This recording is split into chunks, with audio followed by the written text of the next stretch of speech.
আউযু বিল্লাহি মিনাশ শাইতানির রাজিম বিসমিল্লাহির রহমানির রহিম আল্লাহু আকবার আল্লাহু আকবার আল্লাহু আকবার। আপনার কাছে আমি ইসলামকে সত্যকে প্রকাশ দিতে চাই, সত্য ইসলাম। আর সত্য ইসলাম যদি পেতে চান আমার কথাগুলো মনোযোগ দিয়ে শুনবেন, মনোযোগ দিয়ে শুনবেন আমি কথাগুলো কী বলেছি। সত্য ইসলাম হিদ্দিনা সিরাতাল মুস্তাকিম, সঠিক পথ। এই সঠিক পথে অর্থ মানে ইসলাম। ইসলামের অর্থ কী? হ্যাঁ, বোঝা চিন্তা করবে ইসলামের অর্থ কী। এই দেশের হুজুরা, এই দেশের পীরেরা, এই দেশের মাজার পূজারা তিনি শ্রীলোক ইসলাম প্রচার করতেছে। ইসলাম অর্থ মানে শান্তি, ঠিক আছে। ইসলাম অর্থ মানে শান্তি। শান্তির অর্থ কী কোনটা? শান্তির অর্থ কি? ইসলামের শান্তির অর্থ ভেঙে দিতে হবে। কারণ মানুষ শান্তি একমাত্র পাবে। শান্তি কিভাবে পাবে? সারা পৃথিবীতে ইসলামলে মানুষ এমন ফেতনার মধ্যে পড়ে গেছে, ইসলাম কোথায় পাবে করতো? ইসলাম তো কোথায় পাবি? সারা পৃথিবীতে ইসলাম ধ্বংস করে ফেলে দিচ্ছে হুজুর পীরেরা। আর জনগণ ইসলাম কীভাবে পাবে করতো? পাবে ইসলাম। ইসলাম অর্থ মানে হুজুর কয় শান্তি। আর শান্তির অর্থ কি? ইসলাম কার জন্যে? ইসলামের অর্থ কার জন্যে? ইসলাম আমাদের শান্তির জন্যে, আমাদের নিরাপত্তার জন্যে, আমাদের অধিকার জন্যে, আমাদের সমাধানের জন্য একমাত্র তিনি ইসলাম আমার আল্লাহ বিধান দিছে। আর বিধান ইসলাম অর্থ মানে কি? যুগে যুগে 1,24,000 পয়গম্বর আছে পৃথিবীতে, 1,24,000 পয়গম্বর আছে। মানুষের সমাধান করে দিতে একমাত্র নবী রাসূলেরা, আর কেউ দিতে পারেনি। কোনো মানুষ সমাধান করে দিতে পারেনি, একমাত্র সমাধান করে দিতে একমাত্র নবী রাসূলেরা। 1,24,000 পয়গম্বর আছে মানুষের জন্য, কল্যাণের জন্য। কার কল্যাণের জন্য? মানুষের কল্যাণের জন্য না। এরা আল্লাহর জন্য নয়, এরা নবীদের জন্য নয়, এরা আমাদের জন্য কল্যাণের জন্য নবী রাসূল তুলে যাচ্ছে। আল্লাহ রব্বুল আলামিন বলেছে, শোনো আমার বান্দা, আমি তোমাদের জন্য আমি একটা শান্তির পথ দিতে একমাত্র দিন ইসলাম। আর ইসলাম অর্থ মানে নবী রাসূল তোমরা গ্রহণ করো, তোমরা নবীকে মেনে নাও। তোমরা নবীকে মেনে নাও, তাহলে তোমার শান্তি পাবা, তোমার অধিকার পাবা, তোমার নিরাপত্তা পাবা। তাহলে তোমার সব জায়গাতে তোমার নিরাপত্তা, তোমার অধিকার পাবা একমাত্র দিন ইসলাম। তোমরা নবীকে মেনে নাও। নবীকে মেনে নিতে হবে। বিশ্বাস আমার কথাগুলো বোঝার চিন্তা করবেন। আমি তো আপনি ঠিক মতো বুঝাতে পারছি না। আমি অল্প সময়ে ওয়াজ করছি তো আপনাদের কাছে। আমি যদি পুরো জমিতে অনেক সময় আমি ওয়াজ করতে পারতাম, তাহলে আপনাকে আমি বুঝে দিতে পারি ইসলামের অর্থ কী। বলেন কি ইসলামের অর্থ কি? হুজুররা ইসলাম বক্তব্য করে বেড়াচ্ছে জনগণের কাছে। আর জনগণের কাছে ইসলামের হক কথা কীভাবে বলবে? তখন জনগণের কাছে ইসলাম কীভাবে হক কথা বলবে?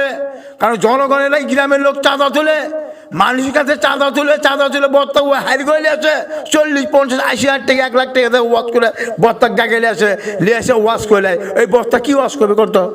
এই বর্তা জনগণের পক্ষে কীভাবে ওয়াশ করবে? কোনো ব্যক্তি ওই ব্যক্তি কখনো ওয়াজ করতে পারবে না, ইসলামের হক কথা বলতে পারবি না। আর জনগণের পক্ষে কথা কয়েক টাকা মেরেছে হুজুরেরা, আর এক শ্রেণীর হুজুরেরা ভিক্ষা করে বেড়াচ্ছে। কি বুঝলেন? ইসলামের ভিক্ষা করে বেড়াচ্ছে আর দেশ চলে গেল বাতিলে হাঁটো। চিন্তা করছেন? আর জায়গায় জায়গায় মানুষ আল্লাহ দোষ দিচ্ছে, জায়গায় জায়গায় মানুষ আল্লাহ দোষ দিচ্ছে। কেন আল্লাহ দোষ দিচ্ছে? আমার ভাগ্য যা আছে তাই হয়ে গেছে, তাই করছে না মানুষ। বলি তাই করছে না, কি বুঝাবো আপনাকে? আমি এই মানুষের সাথে ক্যাসার করতে করতে অসম্ভব একটা আমার বিশ্বাস উঠে গেছে। আমাকে একটা মানুষ দেখা পারে না। কি বুঝলেন? একটা মানুষ দেখা পারে না। কথায় কথায় মানুষ আল্লাহ দোষ দিচ্ছে না। আর মানুষ কোনো অন্যায় কাম করতে পারে না। যা কিছু হয় আল্লাহর হুকুমে হয়। কিভাবে আল্লাহর হুকুম হয়? আল্লাহর হুকুমে একটা কাজ নড়ে না। আল্লাহর হুকুমে বৃষ্টি হয়, আল্লাহর হুকুমে পানি হয়, আল্লাহর হুকুমে বাতাস হয়, আল্লাহর হুকুমে মানুষের মৃত্যু হয়, আল্লাহর হুকুমে বিপদ দেয় আমার আল্লাহ।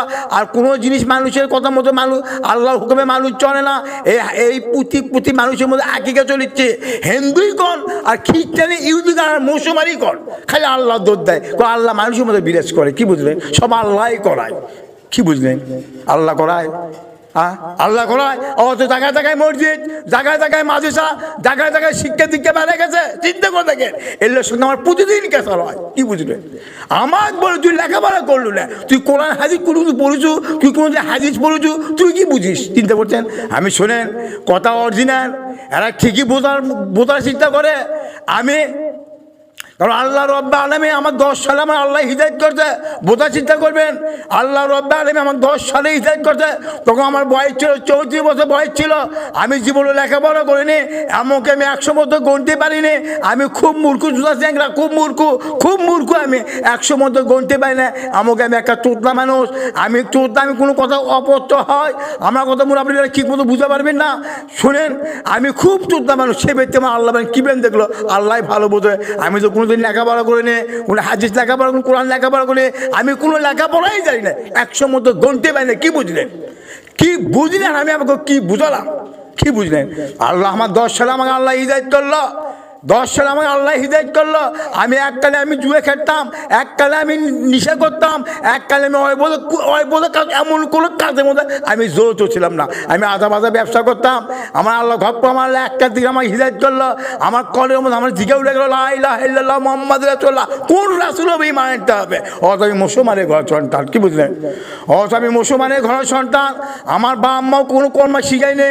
আমার কর্ম তো দূরেই থাকলো, কোনো কর্ম তো দূরেই থাকলো। আমার কোন নবী? আমাদের নবীকে মুহাম্মদ সাল্লাল্লাহু আলাইহি নবী আমরা কোনো জানিই না। আমরা জানি না, হয়তো জায়গায় জায়গায় শিক্ষা দীক্ষা বেড়ে গেছে। আমাকে এই এলাকার মধ্যে জামাত আছে, আমাকে এই এলাকার মধ্যে শিবির আছে, আমাকে এই এলাকার মধ্যে হিফাজত আছে, আমাকে এই এলাকার মধ্যে অনেক মাজার পূজার আছে, জাউনবাগি আছে, গাজার বাগি আছে, অনেক পীরের লোক আছে আমাকে এই এলাকার মধ্যে। ওই পাড়া ওই পাড়া ওই পাড়া বলাই যাবি না। বহু শিক্ষিত মানুষ, এরা যাভাবে চলাফেরা করে আমরা একইভাবে চলাফেরা করি। কি বুঝলেন? কি বুঝলেন? শোনেন, আল্লাহ যখন আমাকে হিদায়ত করে, 10 সালে যখন আমার আল্লাহ হিদায়ত করে, 34 বছর বয়স যখন আমার ছিল, আল্লাহ আমাকে 10 সালে হিদায়ত করে, আর 24 সাল 14 বছর হচ্ছে, একটা মানুষ আমার পক্ষে আনতে পারলাম না। কি বুঝলেন? কি বুঝলেন? আমি আবার কি বুঝালাম? চিন্তা করে বোঝার চেষ্টা করবেন। একটা মানুষ আমার পক্ষে আনতে পারলাম না। শুনে, আমার আল্লাহ যখন হিদায়ত করে, আমি আমার বাড়িকে আদেশ করলাম, আজকে তোমার ঘরে থাকতে হবে, আজকে তোমার ঘরে প্রবেশ করতে হবে। আমি খুব গরিব মানুষ, আমি খুব গরিব মানুষ, আমার মতো গরিব মনে হয় বলতে বলাই যাবে না। আমি রিক্সা চলে খাই, আমি রিক্সাতে আমি আধা মাঝে ব্যবসা করতাম।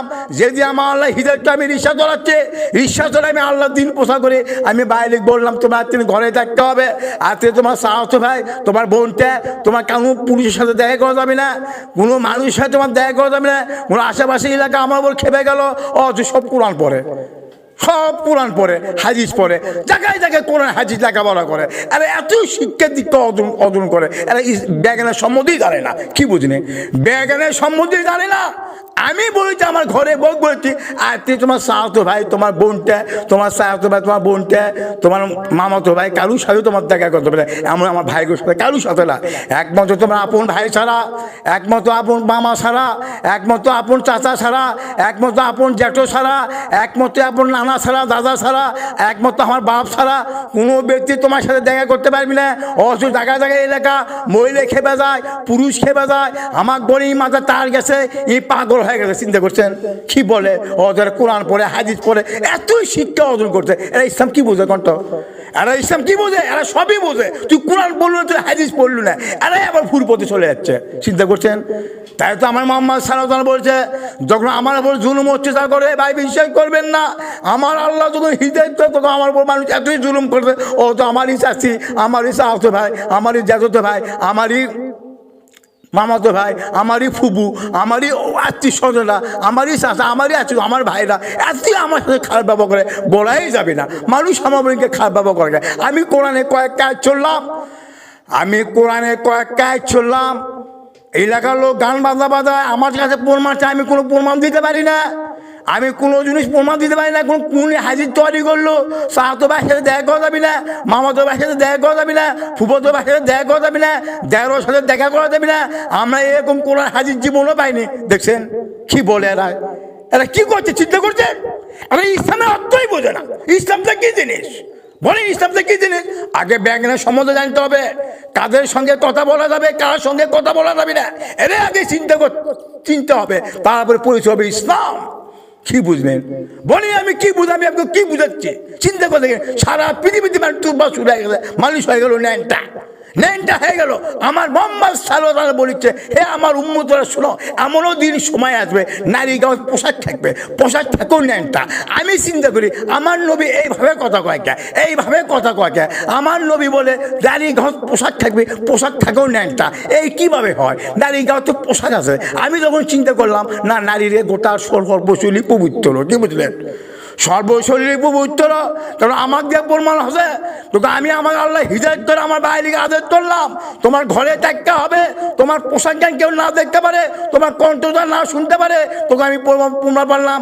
আমি যদি প্রমাণ পাই, আমি যখন দিন ইসলাম পোশাক করি, আমি কোরআনে কয়েকটা আয়াত শুনলাম, শোনার পরে আমি তাকে মানুষের কাছে বলতে চাই, দেখো কোরআন কি বলেছে, কোরআন সত্য।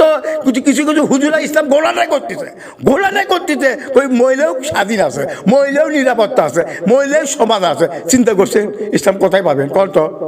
কোনটি ইসলামটা কোথায় পাবেন? আজ ইসলাম ধ্বংস করছে হুজুরেরা। কারণ মোহাম্মদ সাল্লাম কি বলেছে? আমার সাহাবীরা শোনো, আমার সাহাবীরা শোনো, এমনও দিন সময় আসবে আমার মুসলিমের মধ্যে 73 দল হবে। কয় দল হবে? 73 দল হবে, এরা সব যাবে জাহান্নামে। আমি চিন্তা করি আমার নবীর মুসলিমের মধ্যে 73 দল হবে, এটা তো খ্রিস্টান বললো কথা বললো না, কোনো কাপের কথা বললো না, আমার মুসলিমের মধ্যে 73 দল হবে, এরা সব যাবে জান্নাতে। এই কথা আমার নবী কয় কে? কী বাবা এইভাবে আমার নবী কথা কয় কে? আমি যখন চিন্তা করে দেখলাম আমার ঠিকই করছে, এই মুসলিমের মধ্যে 73 দল হবে, এরাই কোরআন হাজত দেবে, এরাই শিক্ষার্থী করবে, এরাই নতুন নতুন শরীর তৈরি করবে, এরাই নবীর নামে নতুন নতুন শরীর তৈরি করবে, এরাই ইসলাম ধ্বংস করবে, এরাই সব জান্নাতে যাবে। তখন সাহাবীরা প্রশ্ন করলো, এই রাসূল হাবিব আল্লাহ, তাহলে কোন দলটা জান্নাতে? আমার নবী আল্লাহ রাব্বুল আলামিন বলছে একমাত্র এই দল জান্নাতে যাবে, আমি আমার সাহাবী। কি বুঝলেন? এরা কোরআনে অর্থ বোঝো না, এরা কোরআনের ভাষাও বোঝো না। কিছু কিছু হুজুরা ফতে দিচ্ছে না আমরা কোরআন মানে, আমরা হাদিস মানে, আমরা কোনো কোরআন হাদিস ছাড়া কোনো জিনিস ফলো করবো না। চিন্তা করছেন কি অর্থ দিচ্ছে হুজুরেরা? এক শোনেন, আমাদের এই এলাকার মধ্যে একটা হুজুরের কাছে আমি প্রমাণ দিচ্ছে। কারণ হুজুরের কাছে আমি একজন নামাজ পড়তে পড়তে ফজর নামা একটা মানুষ আমাকে প্রশ্ন করছিল, যাও তুমি ওই যার পিছনে তুমি নামাজ পড়তেছ ওই হুজুর তুমি প্রশ্ন করবা আমাদের নবীর কিসের তৈরি। আমি তার কাছে ফজর নামাজ পড়ে আমি হুজুর আমরা একসাথে বের হচ্ছি, বেরোতে আমি হুজুর প্রশ্ন করতেছি, তাকে সালাম দিল, সালাম তো আমি হুজুর বলছি কে হুজুর বলেন তো আমাদের নবী কিসের তৈরি? উনি ধপ করবো তোমার নবী ভাবে কি হবে, নবী চিন্তা করো কি হবে, নবী মানে কোরআন হবে না, তুমি কোরআন ফলো করো, তুমি কোরআন মানো। বিশ্বাস করবেন না, আমার মাথার তিনি চান্দি মতো আমার গাও গরম হয়ে গেল, মাথার তিনি আমার চান্দি মাথা মতো গরম হয়ে গেল। আমি কি করতে হবে না বলতে কথা? কিসের কোরআন? কে কোরআন? আমার নবী হচ্ছে কোরআন, আমার নবীর চরিত্র, আমার নবী আদর্শ তার ভিতরে নাই, আমার নবী অন্তরে তার ভালোবাসা নাই, তার চারের দাম নাই, তার চারের কোনো মূল্যই নাই। কিসের কোরআন? কোরআন কে? কোরআন আমার নবী। কি বুঝলেন বলেন? কি বুঝে আমি কি বুঝালাম বলেন? আসমানের কিতাবকে, আসমানের কিতাব কখনো 2-3 দেলায়, আসমানের কিতাব একমাত্র নবী রাসূলেরা। আসমানের কিতাব কোনো কিতাব নাই। মুসা কিতাব, ইব্রাহিম কিতাব, ইউনূস নবীর কিতাব, জাকরিয়া নবীর কিতাব, আদম কিতাব, 1,24,000 কিতাব, আর কোনো কিতাব আসেনি। এরাই হচ্ছে আল্লাহর গোলাম, এরাই হচ্ছে আল্লাহর প্রতিনিধি। এরা কি তৈরি করলো? এরা তাওরাত তৈরি করলো, এরা ইনজিল তৈরি করলো, এরা বাইবেল তৈরি করলো, এরা গীতা তৈরি করলো। এত কিসের গীতা, কিসের বাইবেল? মুসা করতে হবে, ইব্রাহিম নাম নিতে হবে, ইউনূস নবীর নাম নিতে হবে, জাকরিয়া নবীর নাম নিতে হবে। এরাই হচ্ছে আসমানের কিতাব। আসমানের কিতাব কোনো কিতাব নয় ভাই। বিশ্বাস করেন এই হুজুরা কি পৌঁছে দিচ্ছে, তার মানে কোরআন পড়তে হবে, মাদ্রাসা তৈরি করতে হবে, আমাদের কাছে কোরআন পড়তে হবে, আমাদের হাদিয়া দিতে হবে। কোরআনের ভিক্ষা বের করলো, কোরআনের ভিক্ষা বের করলো, কোরআনের ব্যবসা বের করলো। এক শ্রেণী কোরআনের ভিক্ষা বের করলো, আর এক শ্রেণী 2 ঘন্টা ওয়াজ করে 80,000 টাকা নেয়, 40,000 টাকা নেয়, 1 লাখ টাকা নেয়। তাহলে জনগণ ইসলাম কীভাবে পাবে? না এভাবে ইসলাম স্বরূপ আসেনি। বিশ্বাস করেন, আমার কথা বিশ্বাস করেন, আমার আল্লাহ রাব্বুল আলামিন বলছে হে আমার বান্দা শুনো, হিন্দিনা সিরাতাল মুস্তাকিম সঠিক পথ, তোমার সঠিক পথে কাছে তুমি যাই হিদায়াত হও, তোমার সঠিক পথের কাছে হিদায়াত হয়, ওই ব্যক্তির কাছে তুমি যাই হিদায়াত হও। আমি তাকে রহমত দান করছি, আমি তাকে নিয়ামত দান করছি। সিরাতাল লাযিনা আনতানি, তার পক্ষে তুমি অনুসরণ করো, তার পক্ষে তুমি আদেশ মানো। এই হুজুরা ইল্লা কয় না, এই হুজুর এই পচে দেয় না। এরা খালি কয় কি কাকু মানা যাবে না, আমরা কোরআন মানি, আমরা হাদিস মানি। এই বেটা তুই কোরআনে কি বের করলো? হ্যাঁ তুমি কোরআনে কি বের করলা? কোরআনের একটা অক্ষর তুমি হক কথা ভুলে দাও না। খালি গো মাই পাত্রে জান্নাত, স্বামীর খেকমুখ মতো জান্নাত, মা মহ কোনো আঘাত দেওয়া যাবে না, 5 ওয়াক্ত নামাজ পড়তে হবে, হজ করতে হবে, জাকাত দিতে হবে। এই ফদে গো জনগণের টাকা মারি যাচ্ছ। আর জনগণ সুদের মধ্যে আছে, মদের মধ্যে আছে, গান বাজার মধ্যে আছে, ওই বোঝে কাজের মধ্যে আছে। নারীরা কি করে বেড়াচ্ছে? তোমাকে এলে ফদে দাও বেতন, তোমাকে লজ্জা করে না? তোমাকে মরবে না? তোমাকে বোধ নাই? তোমাকে কোদ নাই? তোমাকে আল্লাহ বিশ্বাস করো? কিসের তোমরা আল্লাহ বিশ্বাস করো? কিসের তোমরা কোরআন বিশ্বাস করো? তোমরা কোরআন হাদিস কোন বিশ্বাসই করো না। তোমরা যদি কোরআন হাদিস বিশ্বাস করতে হলো কর্তা, তাহলে তোমরা আমারও গোড়ালি চিন্তা করতে না, তোমরা ব্যার বিলাস করতে না, তোমরা জমি দামা ভরাতে না।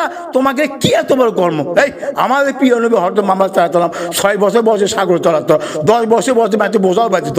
তুমি নবীর তিনি বলো, এই হুজুরেরা তোমার নবীর তিনি বলো, এই পীরেরা তোমার নবীর তিনি বলো। তুমি কি কোরআন জানো? তুমি কোনো কোরআনই জানো না, তুমি কোনো কোরআনই জানো না। আমার মোহাম্মদ সাল্লাল্লাহু আলাইহি ওয়াসাল্লাম বলে কি বলেছে, হে আমার সাহাবী শোনো, আমার আল্লাহ কি বলেছে, হে আমার বান্দা শোনো, ইন কোন সদেকিন, সদের পরিচয় হবে একটাই, সদের